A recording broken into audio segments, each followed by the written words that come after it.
So everybody, welcome to the buyer's presentation or consultation, steps to buying success with Chris Fiamengo of the Madrona Group real estate team. So thanks for making it today. Buyer. Happy buyer. How are you? Thanks for making it today. How are you? I'm good, man. How are you? I'm well. Yeah. So I want to go over this really quickly. I appreciate that your time is valuable. So I want to make this efficient, informational for you. Okay. You bet. All right. So there we are, the Madrona Group. We're formerly of John L. Scott Linwood. We were started by Jason Fox and Joe Kaiser. They were the Madrona Group for some years over there and had the opportunity to purchase John L. Scott Ballard back in June of 2020. I think they kind of, had maybe this secret meeting I don't know anything about, that they're like, hey, it's the middle of a pandemic, like perfect time to open a business, right? And it just so happened that the stars aligned, everything was awesome. And they started this John L. Scott office headquartered in Ballard. We do have brick and mortar in Ballard, but we're really a virtual real estate office. So that makes the ease in servicing our clients that much better. We use that hyper-local expertise and knowledge of the local areas to help you with your search, as well as integrate the latest technology and marketing. Also studying and practicing the most fierce and effective negotiation techniques to get you the home at the price that you want and the location that you want. We're really big on giving back to the community. This is actually my owner, Jason, over here, and myself, and we were collecting food for local families in need over the holidays. So just something that's really near and dear to our heart. So that is John L. Scott, the Madrona Group. This is me, some candid photos. I'm a normal guy, like to hang out with my kids, climb some mountains, watch football games, travel a little bit, and give back to my community, and of course, help people find homes or sell homes. So these are a couple of our my reviews that I've gotten over the years of selling real estate, and I am 5-star rated on all platforms. The reason why I want to tell you that is that if there's ever a time through this process, me representing you, that you feel like you're not getting that 5-star service, please let me know. I want to correct it in real time. Make sure you feel supported throughout the entire way. And if you want to Google the Madrona Group or even my name, you'll find those reviews out there to take a look at. So John L. Scott Real Estate has been around for 90 years, locally owned and operated. Are you familiar with the John L. Scott name? Yeah, I've seen the name around since I've lived here. Yeah, on any given month, we're either 1 or 2 in market share as far as local real estate companies go. And our CEO, it's really a family affair. He's 3rd generation CEO, and last year was actually voted 21st most influential person in real estate. Part of the reason why I bought into the John L. Scott brand is their mission statement, living life as a contribution. They give back to the community. They're really big on giving donations to Children's Hospital to help in their causes, and just the overall living life as a contribution as a way of living in our everyday lives. It really resonated with me. So my unique value proposition, buying a home, it's definitely a process. I'm a full-time real estate agent. I work hard. I take pride in being committed to you, lessening your stress, saving you on time, definitely finding you the right home and for the right price. And the way I do that is through my hyperlocal expertise. Seattle and the surrounding areas, they're very neighborhood driven. And so just having that intimate knowledge ahead of time can help us in finding you the right home. And then, of course, the right price. We never want you to overpay for a home. So the way we do that is through our negotiation skills to make sure you're getting the lowest price possible for the home that you want to offer on.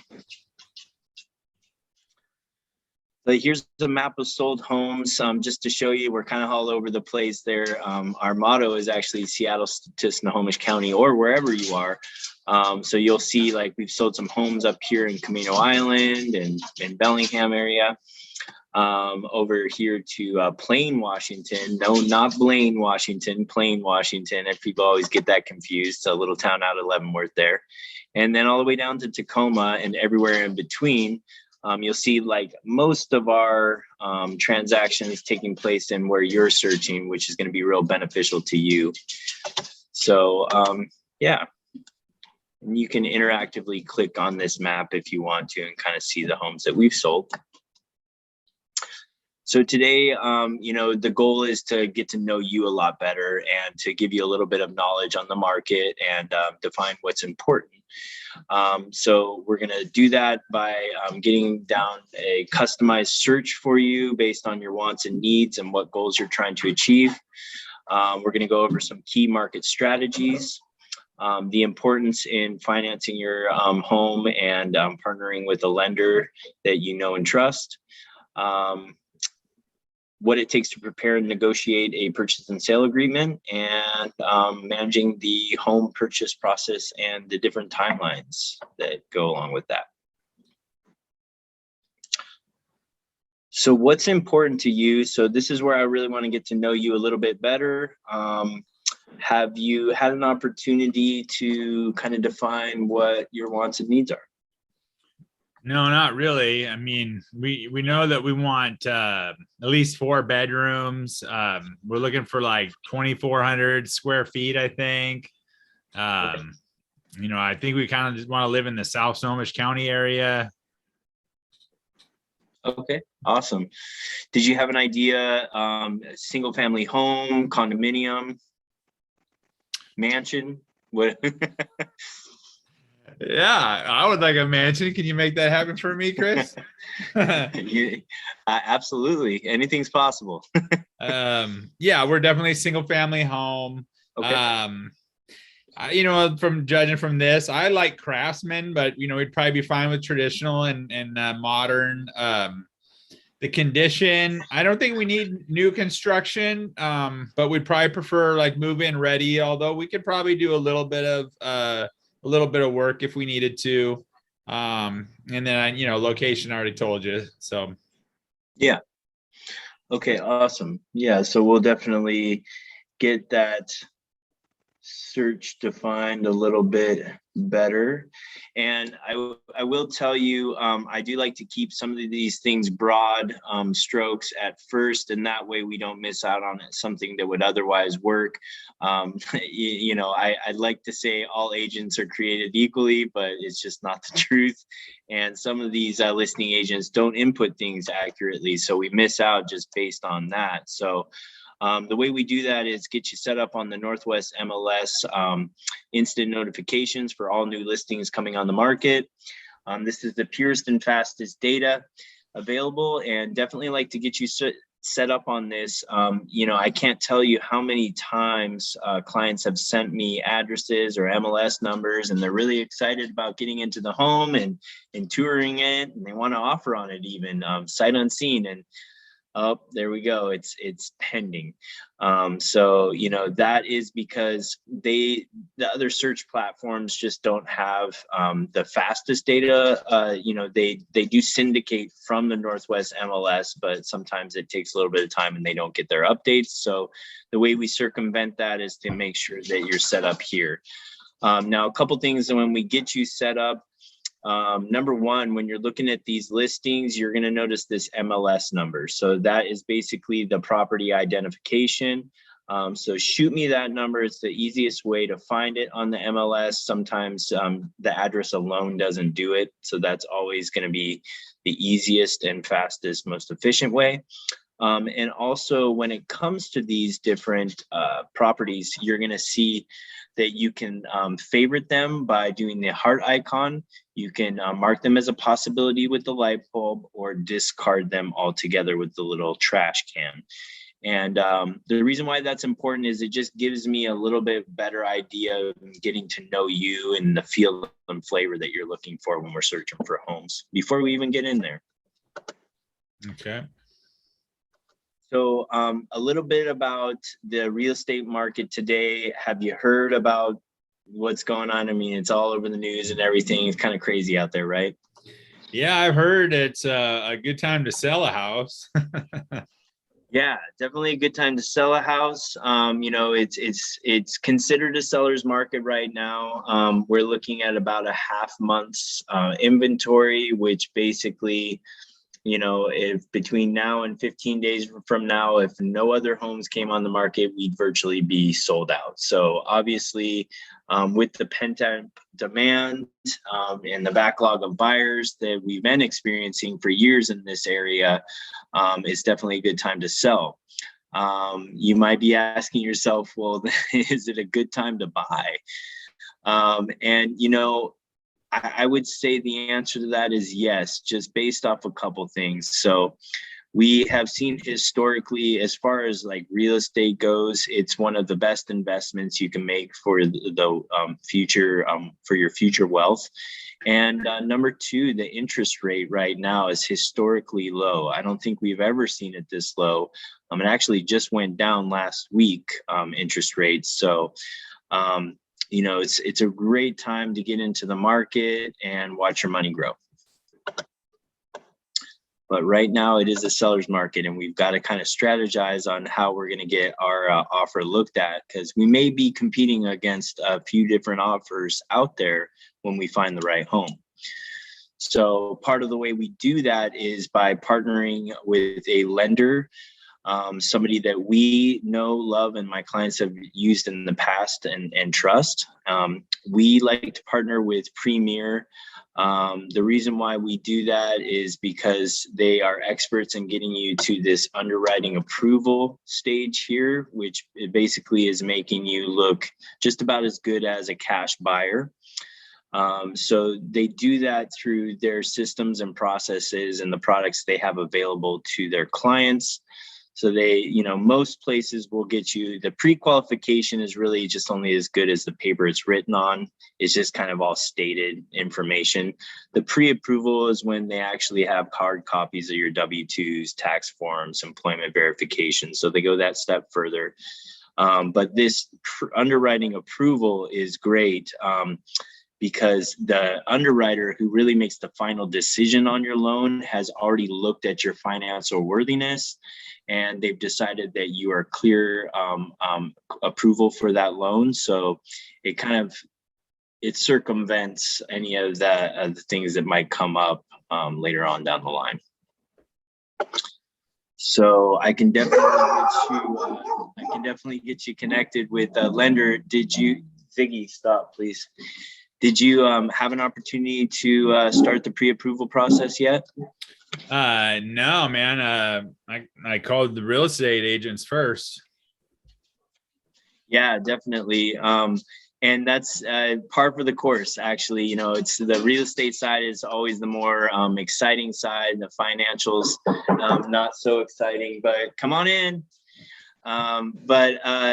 Anyway, it's never a dull moment around here. But yeah, I can definitely hook you up with that lender that we partner with. I usually like to do it on a quick 3-way text, and they're really responsive and easy to work with. So I'll set you up with that. Cool. All right. So now we have gotten to the point where we've got our lender, we're out there searching, and we found the one. And, oftentimes, it moves really, really fast once we find the one. And, you'll turn to me and you'll say, hey, Chris, this is the one. And now you got to get it for me. So we want to make sure we're strategizing and we're customizing a winning offer that we're going to negotiate on your behalf. And the way we do that is through our communication, our relationships, and our ability to extract the necessary data to aid in the negotiation process. When we craft that offer, we are not only using price, which is pretty obvious, but actually one of the things I talked to the listing agent about, I always say, besides price, is there anything else that can make this a win for your seller?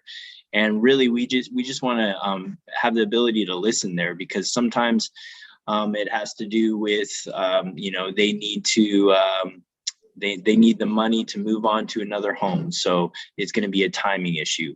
If it's a concessions issue, maybe, we want to request repairs or modifications. Maybe we want to ask for closing costs. The contingencies, what kind of contingencies are we going to have in our favor? Inspection, obviously, is going to be a big one. But anyway, we want to just use all these pieces of the puzzle to craft a winning offer for you and make sure we get your offer into mutual agreement. So a little bit about the home buying process and kind of about how that offer is going to look. So once we find the home, we're going over today's market strategies and we're setting up that home search. And once we find the home, we're going to negotiate the price and the terms to get you into this stage of mutual acceptance. So I wanted to take an opportunity right now to talk to you a little bit about what some of these forms look like. So how do I segue out of here, Jason? End the show. So I just end show and go to your this. Mm-hmm. So that's the best way to do it, I think. So we could add these to your slides. We could too. Okay. Well, either way, this is a purchase and sale agreement. So this is really all standard stuff, but the way we craft this is going to be the difference between getting our offer accepted or not. Obviously purchase price, like I said, it's an important factor, but it's not always the most important factor. Earnest money is a big piece of that puzzle as well. Are you familiar with the earnest money? Yeah. Fantastic. Yeah. So that's going to be deposited within 2 days of mutual acceptance. It's basically, that good faith deposit to show, how interested in the property we are. Closing date is going to be a big part of that as well. So you see that here. And then the addenda, the different addenda that we're going to attach to it. I will show you a financing addendum right here. So, conventional, are you FHA, are you VA, percentage down? So all those are variables that the listing agent and the seller are going to look at to decide whether or not, our financial worthiness is something they want to go into contract with. There's two different ways that we can set up our financing contingency.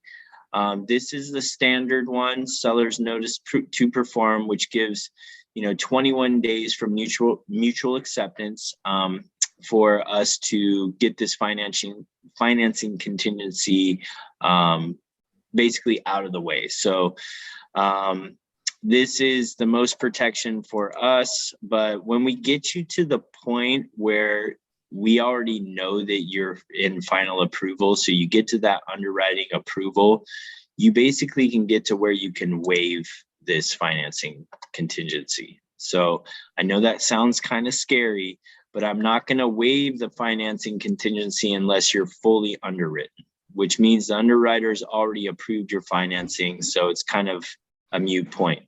Now, what's my risk in that? So your risk in that is really not a lot, when it comes to the financing part. Now, a part of this financing is the appraisal. So the risk in the appraisal, waiving that, which I usually wouldn't recommend unless we are guaranteed to have money to cover any potential low appraisal gap, I would say will not right here. So I could say waiver in 0 days. So from 0 days, we waive financing. So we're not falling back on any financing contingency, right? Now your risk is if you lose your job that you've had for 15 years tomorrow, and we get into, then you might be in trouble. What could happen now? What's that? What could happen? The only thing that's going to happen is you're going to lose your earnest money. So that is basically it's the solution to if you default on the contract. So if you don't have a contingency to fall back on and you have to default, you will lose your earnest money. Okay. So why would I want to do that? So the reason why you'd want to do that is because if we're going up against 5 or 6 other offers and they don't have any contingencies, this makes us look that much more attractive. The 3 major hurdles of any real estate transaction are inspection, appraisal, and financing. If we can get over 1 or 2 or all of those hurdles before we even go into mutual acceptance, it makes us look that much more attractive for the seller to accept our offer. Okay. And I'll have the choice in whether we do this or not.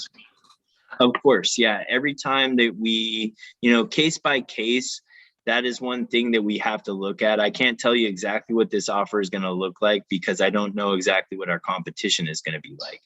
But from the moment you tell me, Chris, this is the one and you need to get me this place, I'm going to do everything I can, but while keeping your best interest in mind, which is the most important part. Like, I never want to risk anything for you unless I think that it's absolutely necessary. But ultimately, it is your final decision on what this offer is going to look like.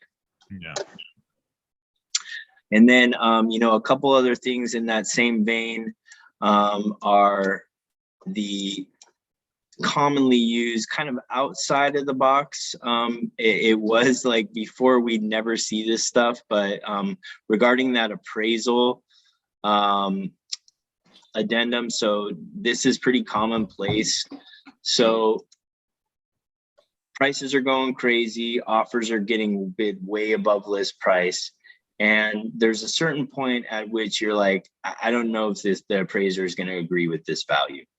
So in order for the seller to have a little bit more peace of mind and more risk mitigation, in the event that a low appraisal happens, we would put a number in here. I've seen up to covering the entire gap from, list price to what you went up above list price, or just $20,000 here, or even $10,000. Any sort of additional money would be out of pocket, not towards, any down payment or loan amount, but it would be above and beyond the low appraised amount if it actually happened. Does that all make sense? Yeah. So I would have to pay that much extra for the house?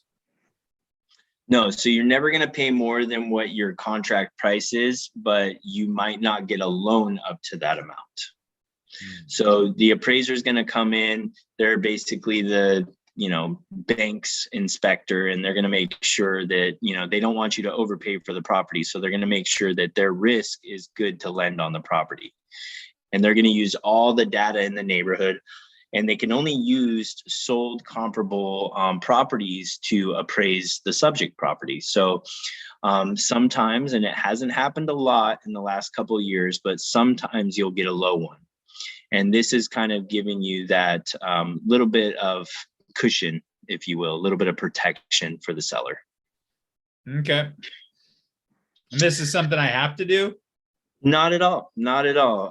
When we're talking about the only thing you have to do is, die and pay taxes. That's it.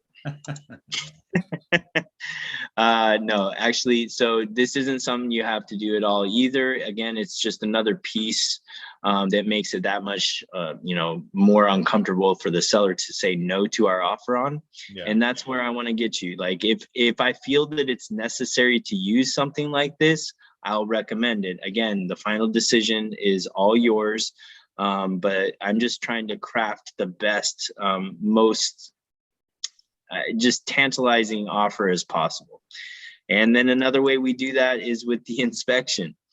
So again, this is getting into like, what? I'm not going to have an inspection. I'm waiving an inspection. No, not necessarily, but maybe you'll have to. And there's a couple different ways that I would recommend if we are going to waive the inspection, that we do this.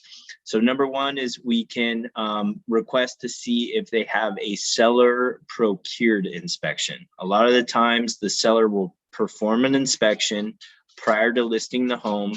And the reason why they would do that is because they know there's going to be a lot of competition and that people are probably going to want to inspect the property. But they don't want an inspection contingency because it's that much more leverage in our ball court. So they're going to give us that seller procured inspection. Based on that, if we're comfortable with everything that we see and we want to move forward and offer, we'll waive the inspection based on that.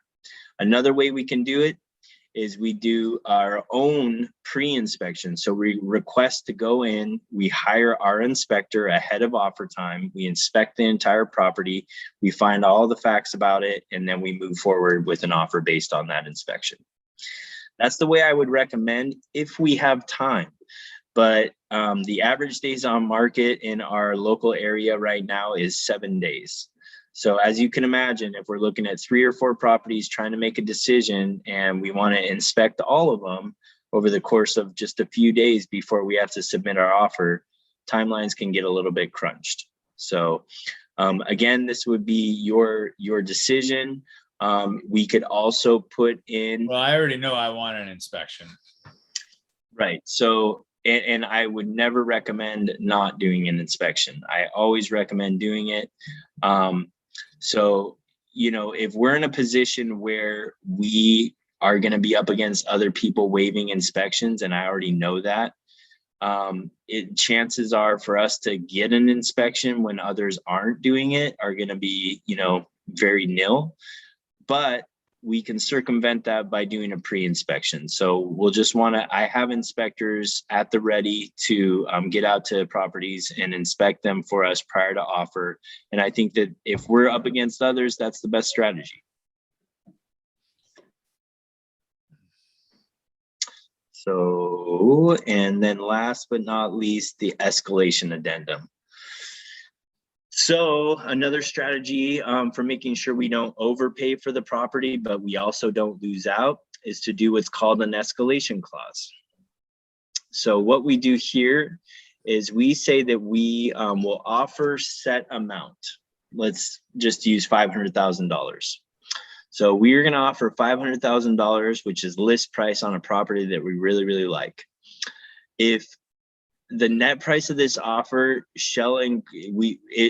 so it says if the seller receives a competing offer that's written, and it must be a written offer, and it also cannot be a written offer that's contingent on them selling their home. So it has to be a similar offer to what we're writing. If they receive that competing offer for the property prior to accepting this offer with a net price equal or greater than the net price of our offer, then we shall increase our price to, I usually go $5,000 increments. If you're looking at 2 offers side by side and one's only like, say this number's 1,000, like $1,000 isn't enough for me to be like, oh yeah, I'll because it's 1,000 more. So does that make sense? Versus 5,000. Now you're becoming a little bit more uncomfortable for me to say no. So I do a $5,000 increment there. That's what I recommend. You can put any number you want there, and it will in no event increase above, say our set price is $550. Like, we don't want to lose it for a penny. You know, we're comfortable losing it any amount above $550, but we don't want to lose it below that. Does that make sense? Yeah. So just again, another strategy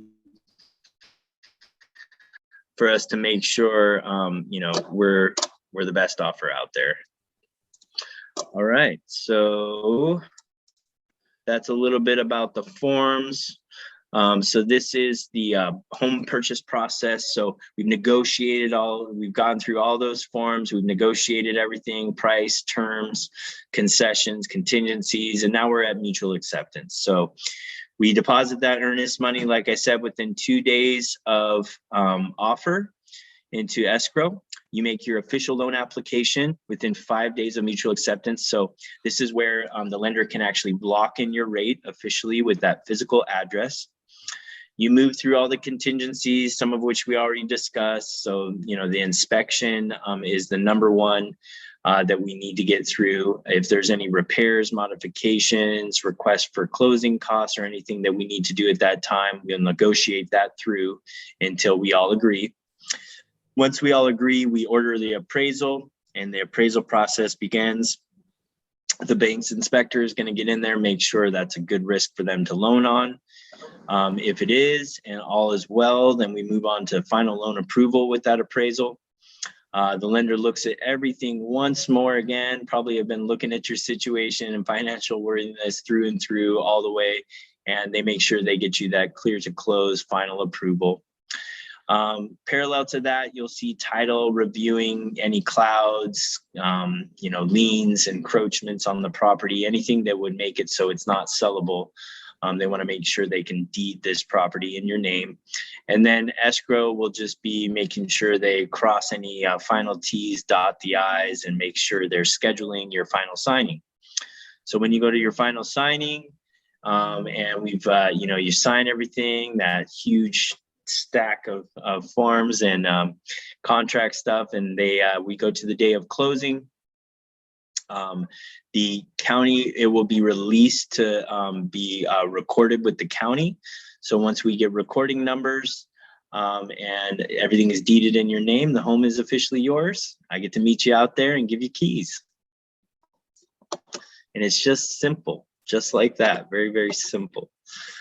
So last but not least, the number one thing people complain about with the real estate agent is lack of communication.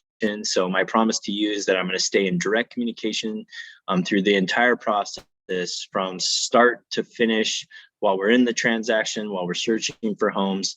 I always do weekly or bi-weekly check-ins. I also have an amazing transaction coordinator who you'll meet once we're in contract that will make sure they're adhering to all transaction timelines and moving everything along the way. So how's that all sound? Do you have any questions? Well, it all sounds great. No, I that's pretty thorough. So yeah. So with all that being said, I feel like you would be really great to work with. I would commit to you 100%. The only thing I would ask in return is that you commit to me to 100%. So you want to get this process started today? Well, what does that look like? So once we get you all set up on the Northwest MLS, today is Thursday.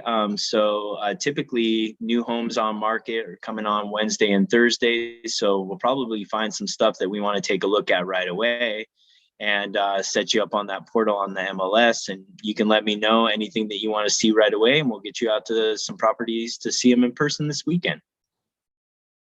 Yeah, sure. That sounds good. Awesome, man. I'm excited. Can't wait to start the process with you. Yeah. It's exciting. A little nerve-wracking. It's nerve-wracking, and that's normal. So, I'm definitely here to save you on that stress and guide you along the way. I'm super responsive, very committed to my clients. So if there's anything you need, please just get a hold of me. You'll see my information all over the place, as far as here in this presentation, but also the emails I sent through. So I'm pretty easy to get a hold of and respond. Okay. Sounds good. All right. Nice meeting you. Well, I look forward to working with you. Okay. You too. Bye.